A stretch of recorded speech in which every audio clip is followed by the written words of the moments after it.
Welcome to episode 43 of the Time Talks podcast, part of the Channel Zero Network.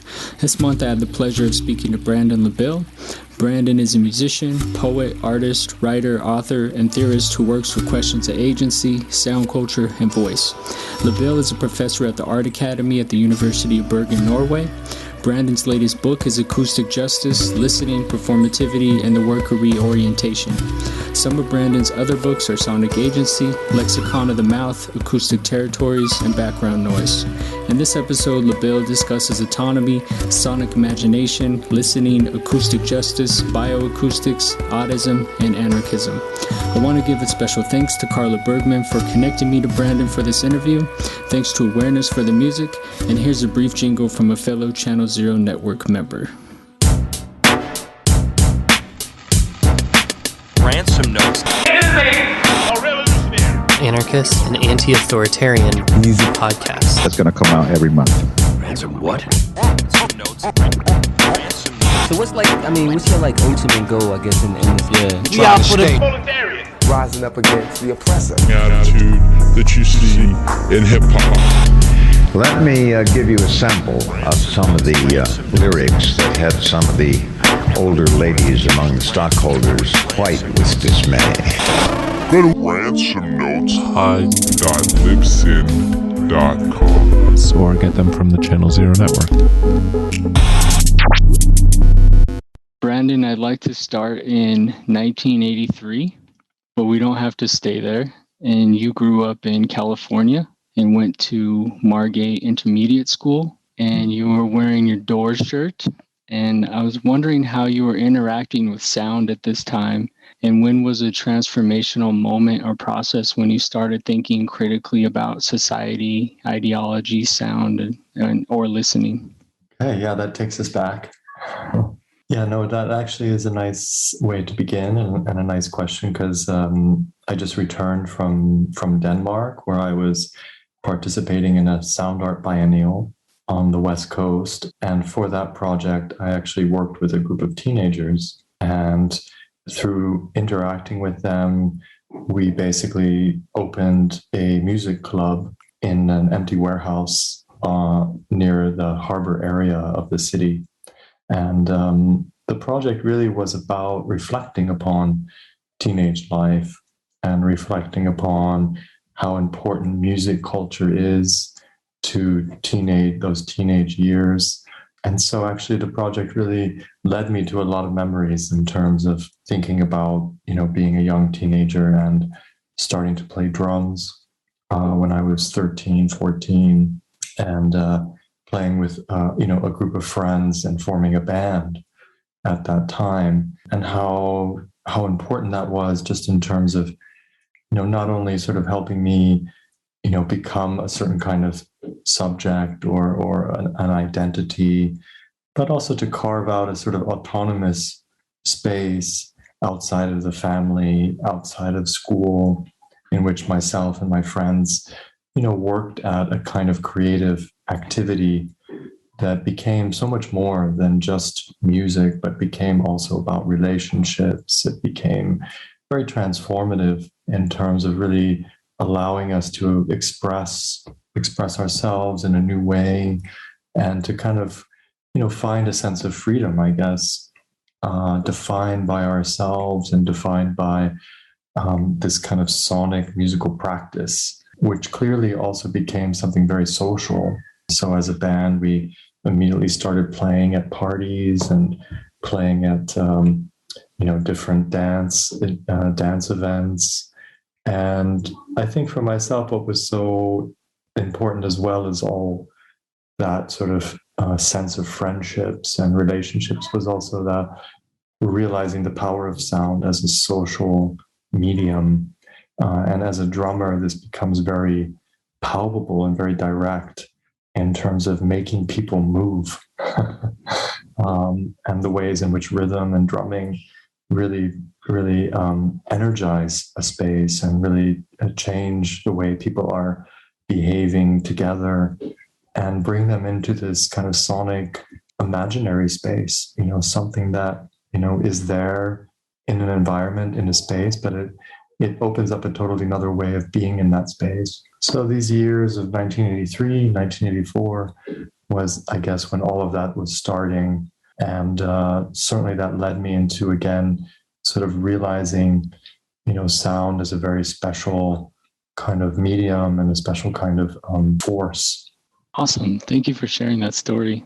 And along with sound and community and kind of that social imagination or sonic imagination you were talking about, when did you start like seeing through cracks in ideology, or when you started questioning that there's more going on with society and power structures that weren't truthful, that you were digging deeper into?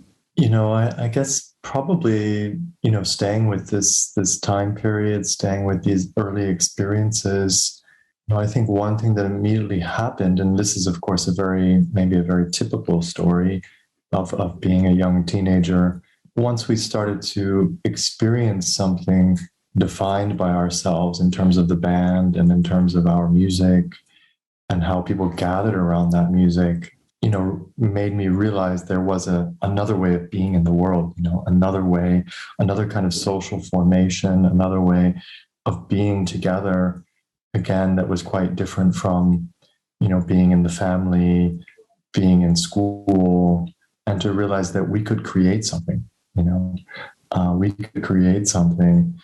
And once we did that, immediately you start rubbing against a social structure that also maybe feels threatened by what you're doing. So certainly as a teenager, we experienced a lot of tension with authority, a lot of tension with, the structures around us, that wanted to be sure we were staying on track as young boys. And so, and it was funny because we never really thought of ourselves as rebellious or as being against society, really being against anything. We just were doing our music and feeling, that was, what we wanted to concentrate on. But through doing that, then we confronted a certain kind of response and a certain kind of reaction to that, which in doing so kind of sort of criminalized us. Suddenly we were rebellious. We were kind of troublemakers, And so then I think once that happens, you start to realize that there is a kind of ideological situation going on, or that you are encountering a social structure, a social ordering dynamic that then requires a kind of way of navigating, a way of negotiating, a way of maneuvering through that.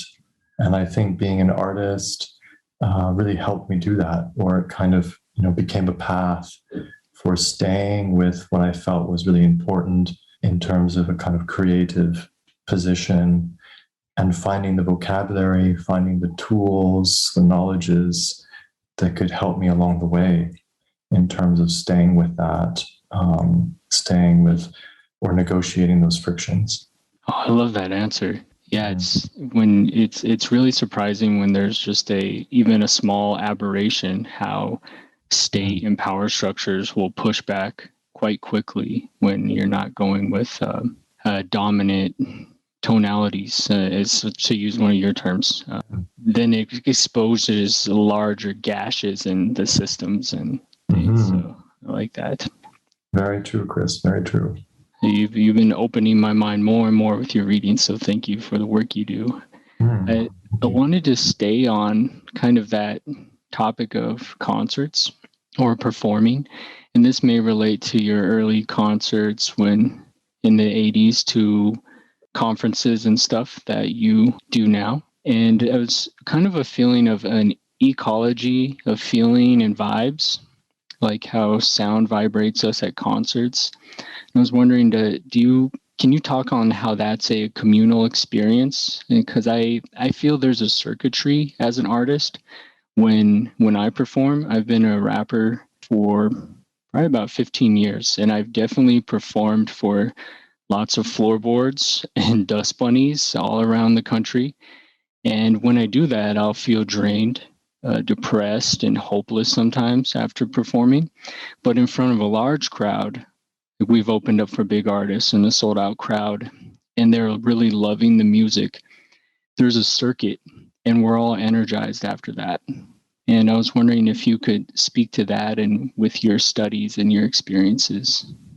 Yeah, interesting to hear about your experiences, Chris. No, I can also identify playing, performing in front of many different kinds of situations and crowds and contexts. And I think, for myself, I like all that diversity as well.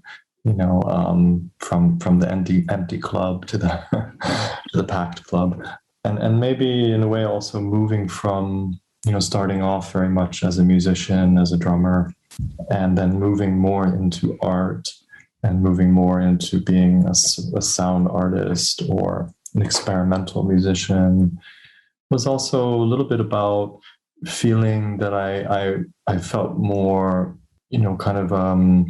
interested in all the diversity that presented. Like, for instance, I guess as a musician, the club started to feel very repetitive, and the structure in which one gets on the stage and performs for a set felt very very structured and very defined, and didn't really vary too much from club to club and from state to state. It started to feel a bit the same, and not to belittle that in any way. I still feel that's very powerful and a very important circuit and structure to work in.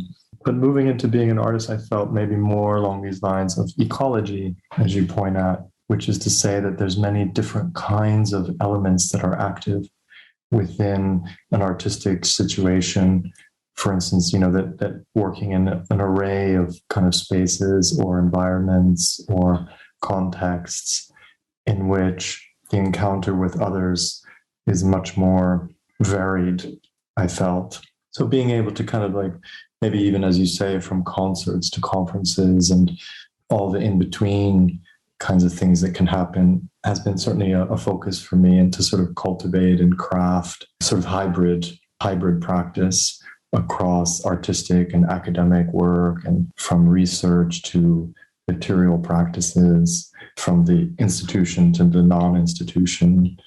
And I think through that, I definitely, like you, have experienced so many amazing exchanges with other people, so many moments of feeling like we are doing something together, and we are doing something very special, and we are sort of finding our way into sort of uncharted or kind of less defined or scripted ways of being together that feel very rich and very affirmative. So I think much of this I still feel, even though at times I might not be working with sound or like directly, or for instance performing with sound, I feel like my experiences with sound and my understanding of sound informs how I approach people and how I approach being a creative practitioner and making these kind of situations with other people.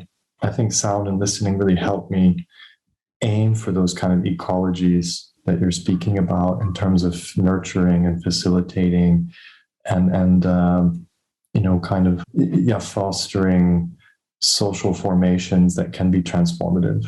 Yeah, and from seeing the pictures of a few of your events, such as Magic Block and Radio Memory, they look so collaborative, and you have other people involved with sound. And like you said, it's not the typical structure of like a hierarchy of a concert or something where there's people below and then there's the, cult of personalities on stage talking down to people. Instead, you're creating an ecology with a lot of your events, which is awesome, and which is what comes through in the pictures I see. And it looks like a moment for people to engage with each other and in those art projects, which is really inspiring and cool to see. One of my next questions is on kind of like, what are some of your favorite examples of disrupting distributions of who is heard, and tying that kind of, and that's a riff, I guess that term's intended, with Jacques Rancière, who you were talking about in Acoustic Justice, and you also tie that in with the rhythm of power with Roland Barthes. And I was just wondering, like, what are some examples you like of maybe renegotiating the rhythm of power or disrupting distributions of who is heard? Yeah, thank you, Chris. Let's see. Yeah, I mean, one of the things that I immediately open up with in the publication Acoustic Justice is the example of the uprisings in Beirut, which started almost 2 years ago now, in the end of 2019. And in a way, it's not necessarily a outstanding example or anything. I mean, we can certainly point at other situations in which uprising against a sort of established government structure by the people or by movements of people often enact or sort of find traction or find the capacity for such uprising through a sonic register, or how ways in which sound can contribute to those uprisings, from anything from the capacity to make noise on the streets, to even enacting also forms of silence in which groups of people can come together in different ways, in new ways. So exactly that, disrupting these dominant tonalities or the ways in which existing systems shape and distribute sound, or distribute or partition what is heard and what is not heard. All those things in which sort of movements of people often challenge and immediately disrupt. And what happened in Beirut is when a journalist from Al Jazeera, he actually kind of coined it or dubbed the uprising the open mic revolution. And one of the things he was pointing at was the relationship to media channels. So many of the television and news channels that were reporting, which are often quite controlled by existing political and religious structures, started to kind of hand their microphones over to people. So there was a moment in which the reporters, were reporting on the streets, and then maybe in a sympathetic moment started to just, let people say things. And this was part of that disruption and a sort of outstanding aspect of it that led this journalist to talk about the open mic revolution.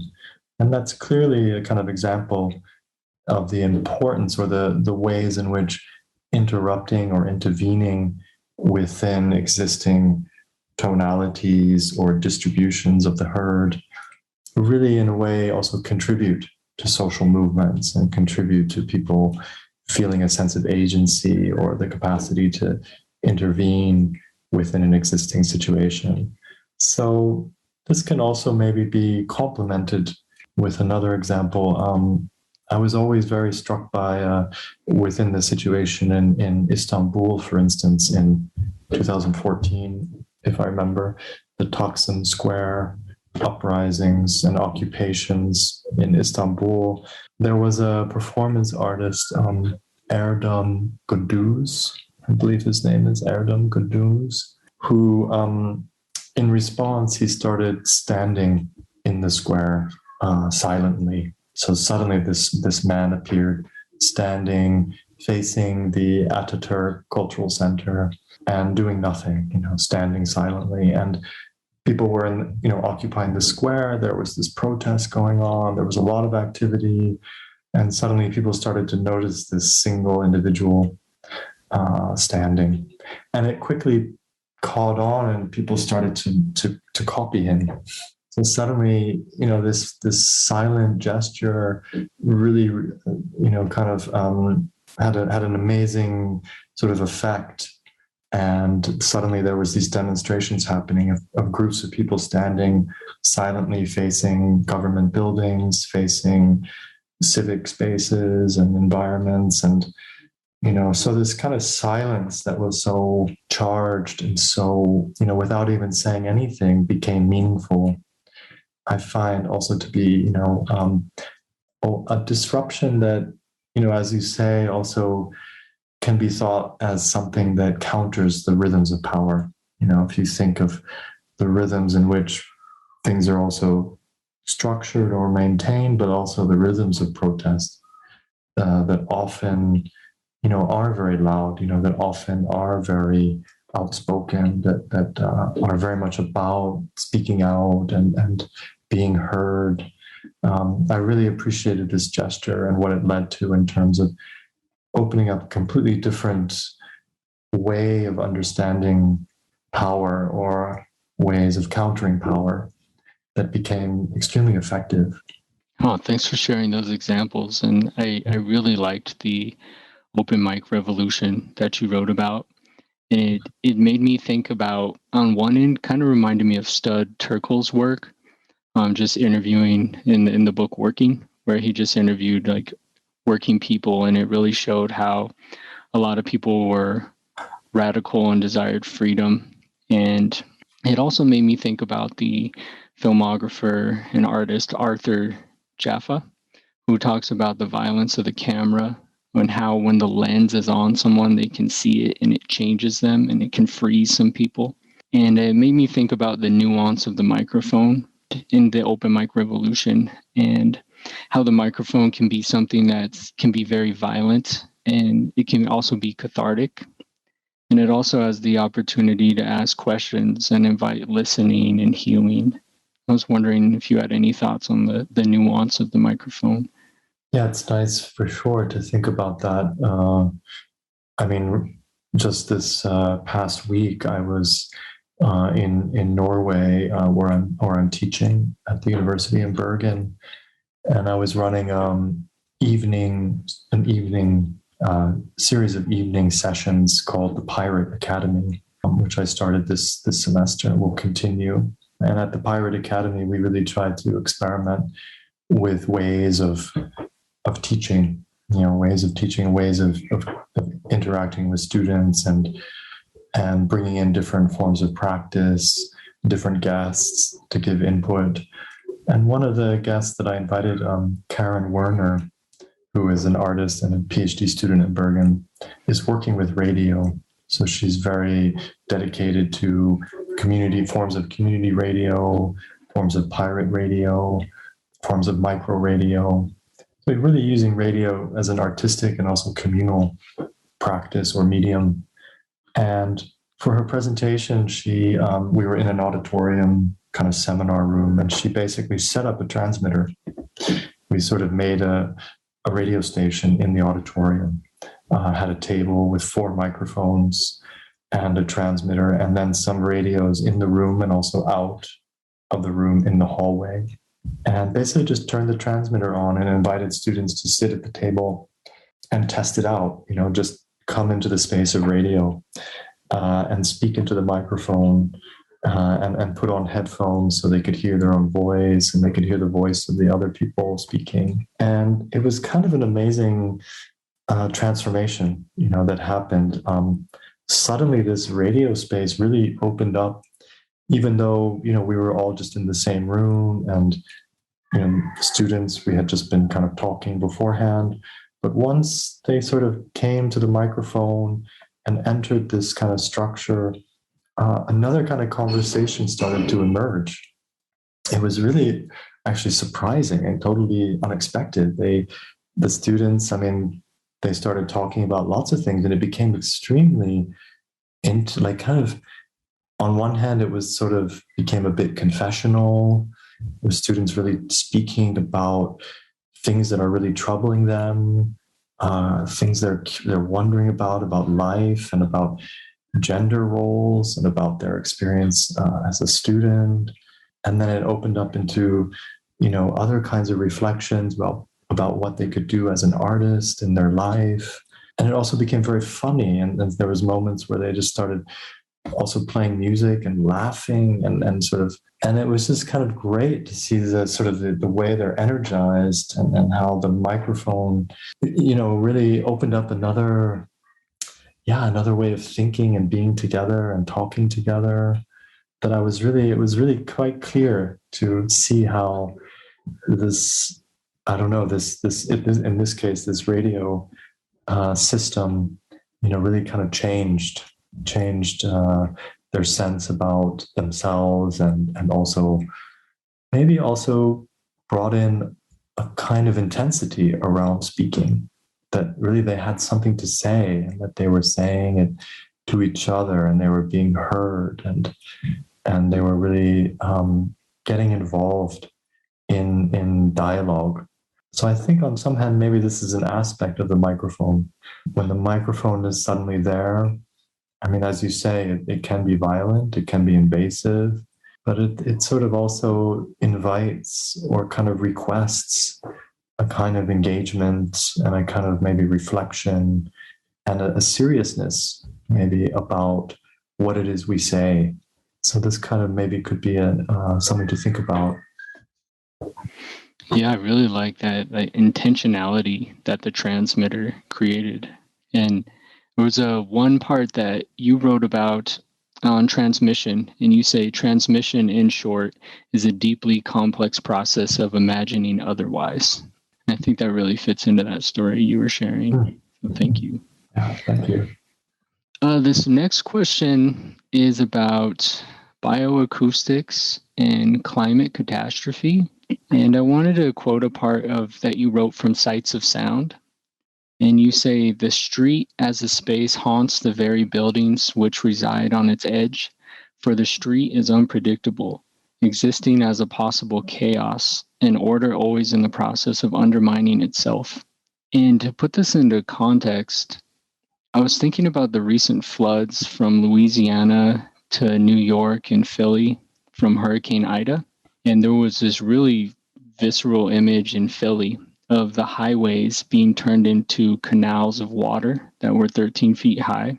And I was reading Sights of Sound at this time, and I was wondering if you had any just ruminations on bioacoustics and climate catastrophe and how spaces are rapidly changing and have been changing. Yes, thank you for that. Yeah, I mean, the question of the bioacoustic is something that I started, or maybe only recently, kind of opening up. I mean, it sort of exists as a topic or as a field of study related, for instance, to studying animal communication or animal signaling, the ways in which as humans we communicate acoustically or audibly. And I've kind of been sort of wanting to move it also in relationship to questions about biopower and about biopolitics. So thinking how sound relates to life and even conceptualizations of life by way of sound and also hearing. So in the Acoustic Justice publication, I sort of explore this in relationship to the legacy of, or to the experience of deafness and deaf culture. So thinking the bioacoustic there as the ways in which the hearing world understand the deaf world, or as understanding it as kind of not hearing, and therefore often at times a bit less than human. So there's a kind of question of oppression there, a question of even colonialism, as some deaf studies scholars would say. So the bioacoustic is something I'm sort of wanting to pose as a framework to talk about this relation between sound and life, between how we understand being human through sound or through the experience of listening. So this is something that may lead us to questions about the more than human and about ideas of ecology and climate catastrophe, and maybe sort of approaches to that through a sort of framework of sound and listening. And one of the things that certainly has been talked about in sound studies and many other scholars from starting with acoustic ecology in the 1970s, in which a lot of attention is on the effects of sound on environments that, of course, include not only human subjects but many other creatures and many other living entities. So I'm always very interested in and curious how sound and listening as frameworks, as materials, as as capacities can also connect us, of course, away from our human-centric perspectives and human-centric sense about the world. So we hear, of course, so many other things that are not human. We hear things, we hear animals, we hear the wind, we hear all these elements that we can understand as voices if we want to, again, without sort of making them human, but understanding this vitality and the kind of ways in which the world is animate and living. And so often listening can be posed maybe as a way of honoring those connections and a way of deepening those connections that maybe can help us when we start thinking about the climate and we start thinking about climate catastrophe and climate crisis. And many scholars kind of refer to listening in that way, to say in a way to ask us to listen, of course, to our environments, to listen to the rhythms of the world, of the planet, to extend our attention towards a broader set of voices, to appreciate the polyphony of planetary life. All these things that, listening is sort of posed as enabling and that can maybe guide us towards, finding, another sort of way of treating that planet. So I'm very struck by that. I'm very interested in that conceptualization of listening. And I think within bioacoustics, we can maybe start to elaborate that or kind of give it a certain materialization if we think, again, in a broader sense about what life is. And if we think that acoustically, what are the kinds of arrangements we might make to allow for, those kind of interconnectivities and interdependencies to guide us, to lead us in terms of how we do end up living life. I love that answer. Thank you. Hey, it gives me a lot to think about, and just noise pollution and ecosystems and just so many things that intersect with what you're talking about.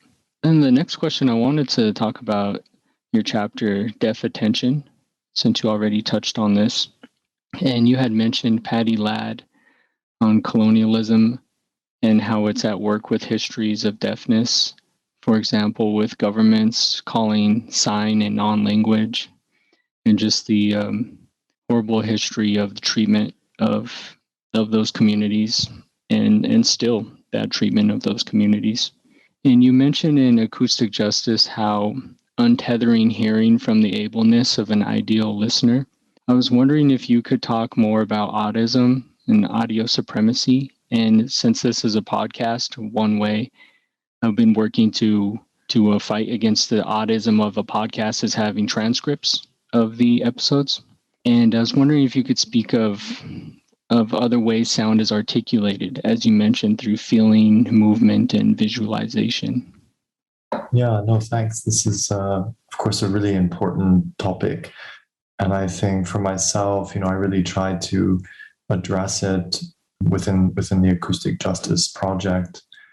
I think also on a very personal level in terms of, recognizing that, as a scholar, as an artist working in the field of sound studies, that it's important to maybe reflect upon the tendency to assume things, assume that we are addressing a hearing world, and that, when we talk about sound as a very important topic, that we also have to recognize the limits of sound, and the limits of how we position sound.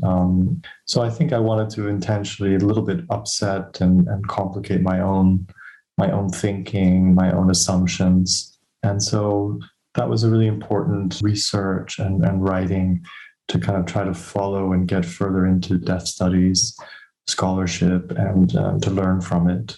So the legacy of Audism, of oralism, and audio supremacy, these are, of course, very strong topics and histories that are, I think important to reflect upon in doing sound studies.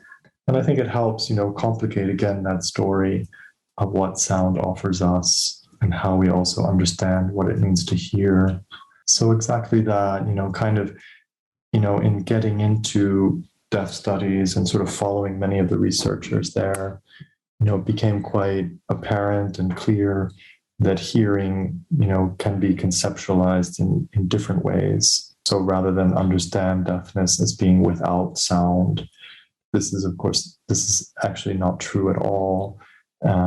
So learning about that and the ways in which sound is experienced by deaf individuals, by deaf communities, whether that's a question of feeling sound, feeling vibrational qualities of sound, or even understanding that sound is a visualization as well, or that it's, in seeing the leaves move, there's also a sense in which one hears that, even if one hasn't technically heard before through the ear.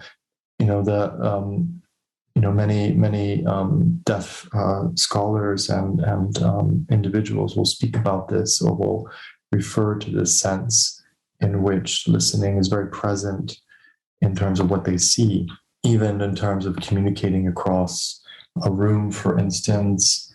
But the capacity to, of course, gesture and sign and sort of animate things around is often, referring to a sense of hearing something that, immediately extends our sense about what communication is. So there's lots of little moments in which this becomes a kind of wonderfully elaborated story about listening.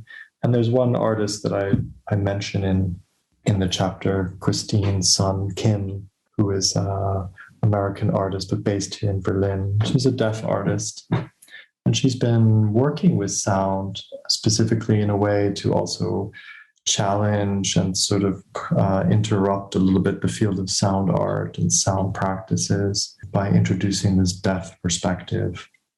And so often some of the things she does is about visualizations of sound. So even so far as to think the score itself, the musical score, as a visualization of sound. So making scores or extending the score and the kind of graphic languages of scores to sort of listen visually, or to hear the graphic language. So these are things that I think can help us exactly appreciate, the kind of extensiveness in which hearing and listening happen and take place. And that I think in doing so can certainly, I think, help us appreciate deafness in a new way. Certainly if we kind of embrace the work being done in honoring the diversely abled, and sort of changing that vocabulary to kind of, elaborate also how we understand the human subject and our sensorial capacities. So I tried to contribute, I think, to that project in the chapter. Yeah, thank you for that answer and sharing those stories. And that was a great way to end the book on acoustic justice. And yeah, thank you for that. My next question was, I was wondering, what is your relationship with anarchy or anarchism, or listening and anarchism as a form of caring, challenging hierarchy and power systems? I see that a lot in your work. I see that also with listening. Like digging more into your work, you discussed prisons a lot, pirate radio. And these are some aspects of anarchist work, such as prison abolition, or you discussed the detainees held on the Manus Island in Papua New Guinea, and also the squat community in Madrid. And I just see threads that may fit into that, and was wondering your thoughts on that topic. No, that's I think it's something that is lurking in the work and is present also in my artistic practice. I've been very, even going back to these early memories that we started with, in terms of the ways in which the band becomes a self-organized anarchic unit that I think immediately, challenges or kind of organizes itself in a way that is very much in keeping with a certain kind of anarchic perspective or position. I mean, I think early on I learned from that. I think I very much carry that with me, even for instance now in the Pirate Academy, in terms of understanding my role as a teacher, creating an environment in which students are very much given agency and invited into a framework of a kind of horizontal framework is a very kind of important to me. And I very much see sound and listening as participating within that, or being like a medium or a material or a way, a relational capacity, that really puts us into an opportunity for caring for each other, for creating situations of, kind of doing it together in a way, kind of communal, collective efforts in which, sound and listening help. They help in terms of what I might think of as always interrupting subjectivity. I think sound and listening I think of them as very interruptive in a very productive sense. The way that sound, of course, is something that comes into us, that comes at us, that is often quite uncontrollable, that is, again, not always human, that is kind of enigmatic in terms of not really knowing for sure where it's coming from, the origin of a sound, or the way that sounds are immediately kind of on top of other sounds. So there's this kind of ongoing compositional noise event that is always coming at us, coming around us. And in doing that, maybe sound teaches us, how to be interrupted, how to be exposed to others, and how to work with that, how to collaborate with others that aren't always, of course, the same as us, and that, introduce other kind of meanings, introduce other information, other desires. So I think sound, really teaches how to collaborate in that sense, if we kind of embrace it, if we embrace that moment of listening as specifically what interrupts us, and in interrupting us also kind of fulfills us. If we think that our project as persons is to be together, is to live together, then listening certainly fulfills that in a very bold and dynamic way, by always leading us into a sense of having to be present, and attuned to those who are around us, and how that is, of course, always changing, and it's a dynamic force. And so how to develop the skills and the ways of practicing that listening, so that becomes a very productive and generative and rich story of, being in the world and being in the world together. So I think this kind of relationship to anarchism is there in that sense, in terms of that we do this together, and we do it in a way that's also a kind of social adventure that is not always so scripted, not always defined by others, that isn't authoritarian, that requires everybody to take responsibility and to engage with each other in a caring and careful manner, in terms of what kind of world are we making and we're kind of perpetuating. So I think there's a lovely article by Jamie Heckert that I could refer to, kind of an ethics of listening, where he bases his thinking on anarchism. I think it's called Listening, Caring, Becoming, that I have referred to. And there, I think this is also a nice, beautifully articulated article connecting anarchism and listening. So I think there is something there to be appreciated. And that's from, you discuss Heckert's work in Sonic Agency.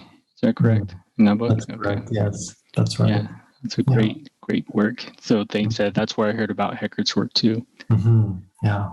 And you make a great point on just listening and caring, and how, at least I'm speaking from U.S. culture, where a lot of our media is taught on what you should consume and a lot of things that are highlighted are really attacking listening, and even with social media and those things. And it's just a great disruption, and to really highlight caring and listening and attentiveness to others. I guess my last question was, when I was kind of telling you about my experience with thinking more about podcasts, and it really came out more when I was reading your book, Acoustic Justice, on Judith Butler and performativity.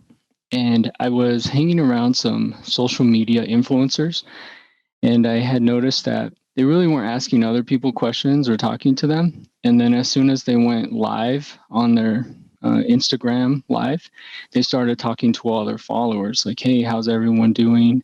How was your weekend?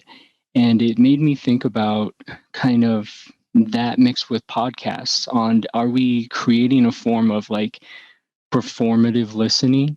Or is that something you've ever seen in your research or thought about? Because I've noticed that maybe necessarily someone who would not communicate with someone on the street or even a friend, they may have a podcast, and when they hit record, they become kind of this performative listener. And I was wondering if that's something maybe of technology or just of culture. Of my friends joke around of kind of like listening for clout or something like that, of something that has developed from maybe social media or consumer-based culture. No, thanks for sharing that. It's interesting because, often, of course, we think, or another kind of perspective that might be put forward is that the ways in which technologies and social media and digital networks can also jeopardize listening.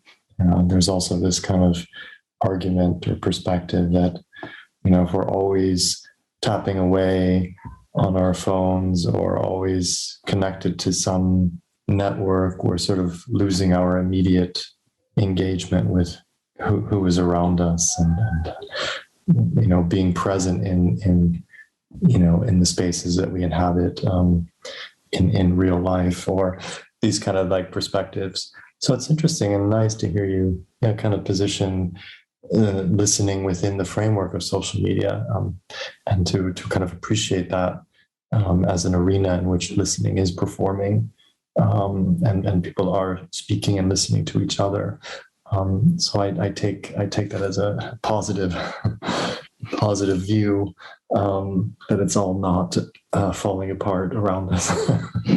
I guess for myself, this is maybe something to reflect upon. Sounds like also maybe from your own experience, that you have this you have this experience and this kind of perspective, which is really great to hear about. And I guess one of the things that maybe I also want to maybe emphasize, maybe we could think around that as well, is of course listening, is always, there is this kind of great way in which it participates within human communication.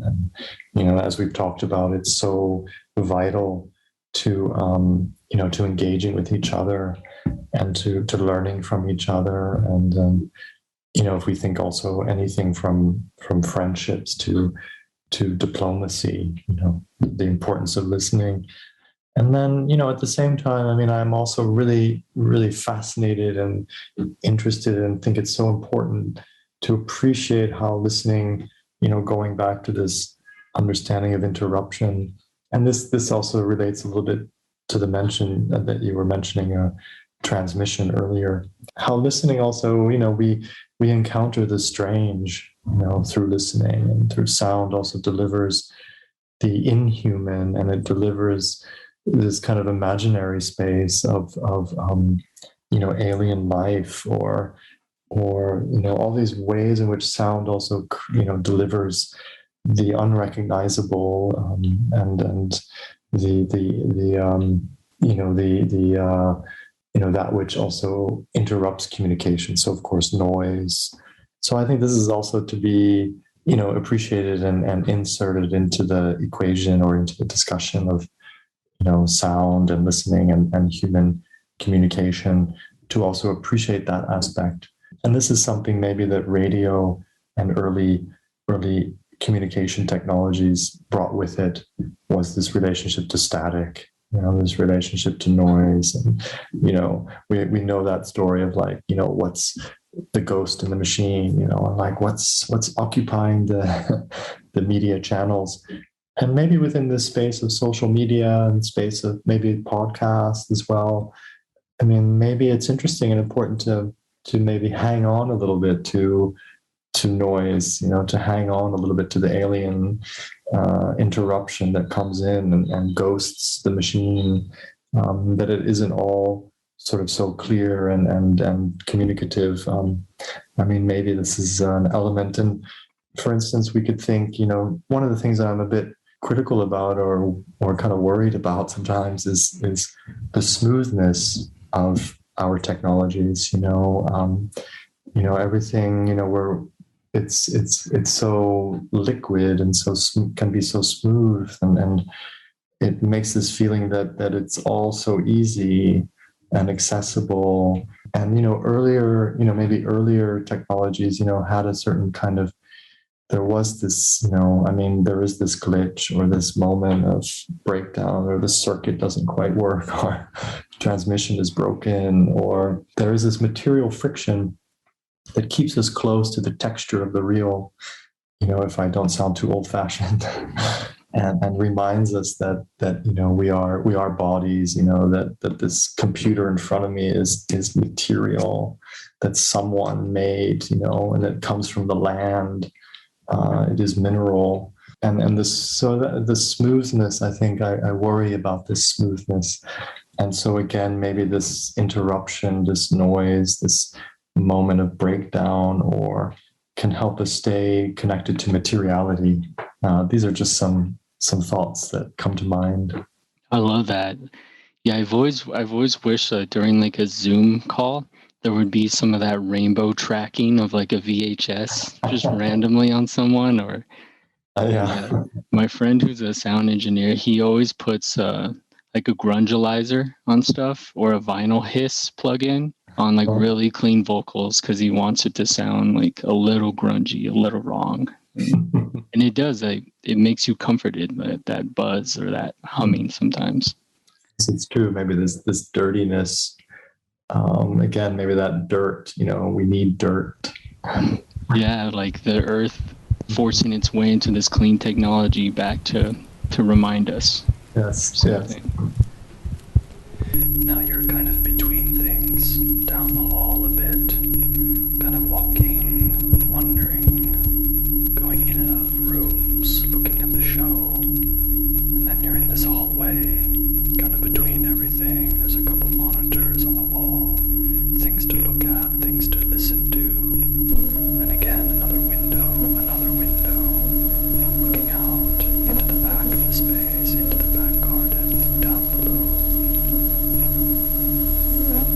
A kind of tree. Is it a bamboo tree? With thin leaves kind of rustling.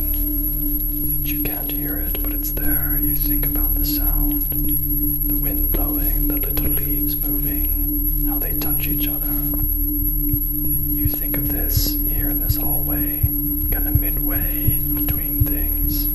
Not really there, not really at the entrance anymore, but not yet to the end. Kind of right in the middle, where I am, where I'm situated. I'm in the middle here. I come out and surprise you here in the middle. I'm just hovering around here, pointing you this way and that. And you turn and you look out the window again. That window that always greets you, that always distracts you, that always sets you daydreaming. Between things. This window is also between things. And you just pass it for a second, not even really thinking, not even really pausing, just keep going. You're on your way to something. You're curious about what's coming. You're looking for what's coming, the answer, toward the end here, toward the end of the space. It keeps pulling you towards the farther end, away from the beginning.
this between space, a dreaming space, not sleeping nor fully awake, kind of daydreaming, curious, exploring this space with the tree outside and the day passing by. I follow you. You are my friend. I'm right behind you. I put my hand on your shoulder. You guide me. You are in the lead. I can't see anything in front of me. Show me the way. Show me the way.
That was the song Hall by Brandon LaBelle and James Webb. Thanks for tuning into this episode of the Time Talks podcast. Please support the podcast on Patreon if you can, and thanks for all that do. Please check out Brandon's work in music. Thanks to Awareness for the music, and check out the other podcasts on the Channel Zero Network.